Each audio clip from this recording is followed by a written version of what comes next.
Viewers আসসালামু আলাইকুম, কেমন আছেন সবাই? আশা করছি সবাই ভালো আছেন। Welcome to my YouTube channel BD vision paradise.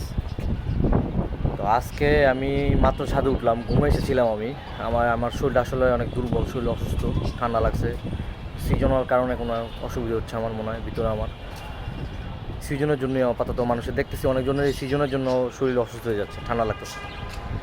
যাই হোক, আমি আইসা আমার আমার যে জাবরা পেয়ারটা ছিল, আমার জাবরা পেয়ারটা আমি দেখলাম আমার জাবরা মাদির একটা চোখের সমস্যা হয়েছে।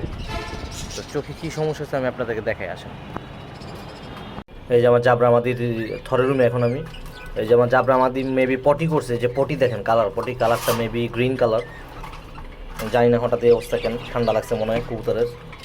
এই যে মাদির অবস্থা দেখেন, ওই যে মাদির চোখ দেখেন। আমি আসলে মাদিরা একা তো, ওই জন্য হাতে ধরতে পারতেছি না। এই যে অবস্থা মাদির চোখের অবস্থা খুবই খারাপ। মনে হয় একটা চোখে আর প্রবলেম, আমি দেখছি আরেক চোখ ঠিক আছে, ক্লিয়ার দেখেন আপনারা।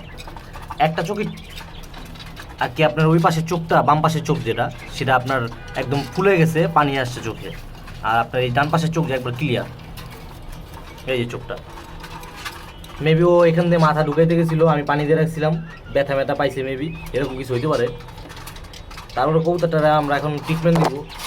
আমি আসলে যে আমার থরের রাব্বানি জোড়াটা, ওই জাবরা মাদি আর এই যে রাব্বানি নর, আর এই যে খাকি জোড়াটা, খাকি মাদি ডিমে আছে এখন বর্তমানে।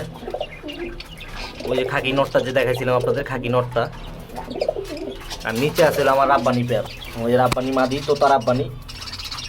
আর ওই যে আমার রাব্বানি নটটা, এই রাব্বানি নটটা কানি ডাল আছে হালকা। এইগুলো একদম র পেয়ার।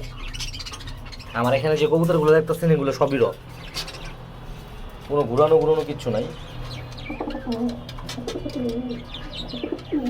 এখন এটা ট্রিটমেন্ট আমাদের এটার প্রতিকার কি এটা করতে হবে। এখন এটার প্রতিকার একটাই, এটার প্রতিকার হলো একটা ট্যাবলেট আছে আপনার, পাতা মেবি 9 টাকা হবে, ব্যাটে। এটা আমি সবসময় খাওয়াই। তো ওই ব্যাটে এটা দিয়ে দেখি কি অবস্থা। আসলে চোখটা এখন আমার কাছে খুবই খারাপ লাগতেছে দেখা অবস্থাটা। আর আমার যে এই কবুতরটা, ওই কবুতরটার অবস্থা খারাপ। আমি খাবার দিছি কবুতরে।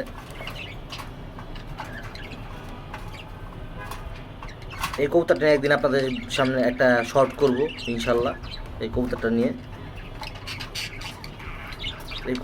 একটা শর্ট করার ইচ্ছা আছে আমার। এই কবুতরটা কার আমি সেদিন আপনাদের মাঝে তুলে ধরবো ইনশাল্লাহ। এই কবুতরটা কার সেদিন ইনশাল্লাহ আপনাদের মাঝে তুলে ধরার চেষ্টা করব। তো আজকে বিদায় নিচ্ছি এখানেই। আসসালামু আলাইকুম।